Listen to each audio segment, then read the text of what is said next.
Okay, so today we're going to completely reframe how you think about communication. And I want you to get this idea of a soft skill out of your head. We're not talking about that. We're talking about your single most powerful leadership asset, the one thing that is absolutely going to define your career more than anything else. All right, let's get started.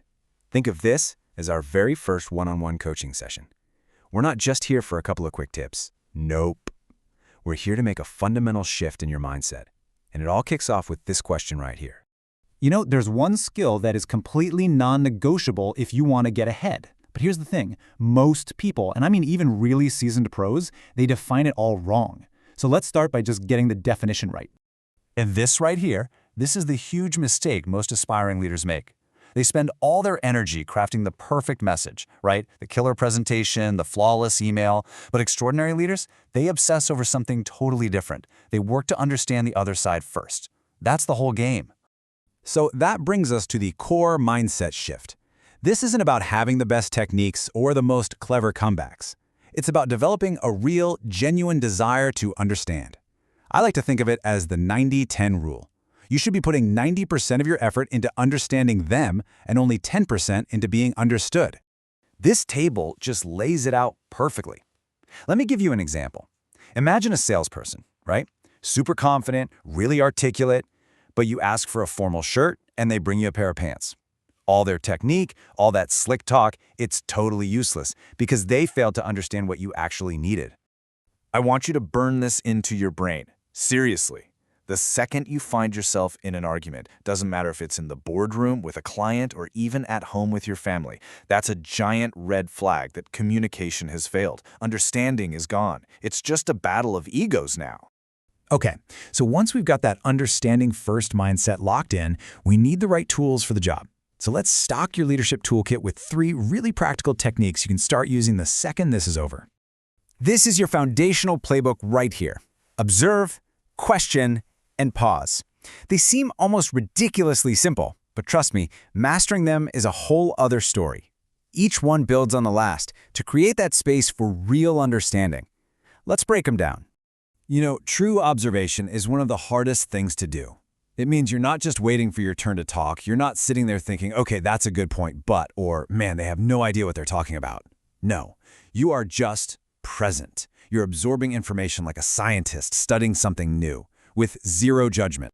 Next up, questions. I want you to think of your questions as a bridge, not a weapon. A weak, closed-ended question like, did you like the concert? Well, it gets you a yes or a no, and boom, conversation's dead. But a powerful, open-ended question like, what was the energy like in that room? That invites the other person to walk across that bridge. It builds the conversation because it shows you actually want to hear what they have to say. This one is so simple, but it is so powerful. Instead of immediately firing back with a reaction, just take a beat, just a 1 or 2 second pause. It does 2 incredible things. First, it gives your brain a second to actually process what was said. And second, it sends a huge nonverbal message to the other person. Hey, what you just said matters. I'm actually thinking about it. All right, so we've got the mindset and we've got the tools. Now let's put it all together and go from theory to practice. We're going to walk through a really high-stakes scenario that every single leader faces, and we'll see how this playbook works when the pressure is on. Oh yeah, we've all been there. Your stomach just tightens up, you get defensive. Your gut instinct is to argue the facts, right? To prove that they're wrong and you're right. That is a guaranteed way to make things worse and probably lose the client. So, here's what we do instead. Now, this is your secret weapon. But listen closely. The nuance here is critical. You are not agreeing with their facts. You are not admitting you're at fault. You are agreeing with their feeling. This is, without a doubt, the most powerful de-escalation tool you have. So here's the playbook in action. Step 1, agree with the feeling. Something like, I can absolutely see why that's so frustrating for you. Instantly, the fight is gone. Then, step 2, ask to understand. So I can get on the same page. Can you just walk me through it from the beginning? With those 2 simple steps, you've gone from being enemies to being allies trying to solve a problem. Okay, now for the last and, honestly, the most important piece of this whole puzzle.